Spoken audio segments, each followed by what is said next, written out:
ప్రభునందు ప్రియులైన మీకందరికీ యేసుక్రీస్తు ప్రభువారి నామంలో శుభవందనాలు తెలియజేస్తూ ఉన్నాం.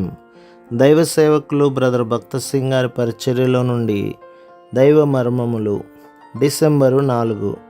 ఆయన నోటి నుండి రెండంచులు గల వాడి అయిన ఖడ్గం ఒకటి బయలు వెడలుచుండెను. ప్రకటన గ్రంథం 1:16.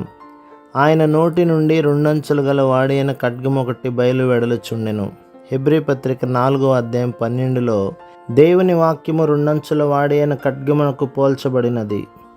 దేవుని వాక్యము ద్వారానే మనము శత్రువును ఓడించగలము. దేవుని వాక్యమును ఆత్మ ఖడ్గమును ధరించవలెనని ఎఫెసీ పత్రిక 6:17 వ్రాయబడినది. అపవాది యేసుక్రీస్తును శోధించినప్పుడు మన ప్రభువు దేవుని వాక్యము ద్వారానే వానిని ఓడించెను. మత్తయి సువార్త 4:4, 7, 10. కనుక మన జీవితములలో దేవుని వాక్యమునకు ప్రాముఖ్యతనివ్వవలెను.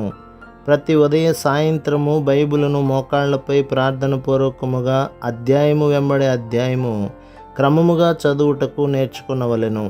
ఆయన ముఖము మహా తేజస్సుతో ప్రకాశించుచున్న సూర్యుని వలె ఉండెను. ప్రకటన గ్రంథం 1:16. ప్రభువైన యేసుక్రీస్తు నీతి సూర్యుడని మలాకీ గ్రంథం 4:2 చెప్పబడినది. సూక్ష్మజీవులు సూర్యరశ్మి ద్వారా నశించును. అదేవిధముగా మనకున్న భయము, సందేహము మొదలగు ఆత్మీయ వ్యాధులు ప్రభువైన యేసుక్రీస్తు వెలుగులో నశించును. మనము ఎల్లప్పుడూ మన జీవితములను ప్రభువైన యేసుక్రీస్తు ఎదుట ఆయన వెలుగులో పరీక్షించుకొనవలెను. ఆయన మన పాపములను బయలుపరిచినప్పుడు వాటిని ఒప్పుకొని సరిచేసుకొనవలెను. ఈ విధముగా ఆయన వెలుగులో మన జీవితములు తేటగా ఉంచబడుచున్నవి. ప్రభు మిమ్మును, మీ కుటుంబమును, మీ సంఘమును దీవించి ఆశీర్వదించునుగాక. ఆమేన్.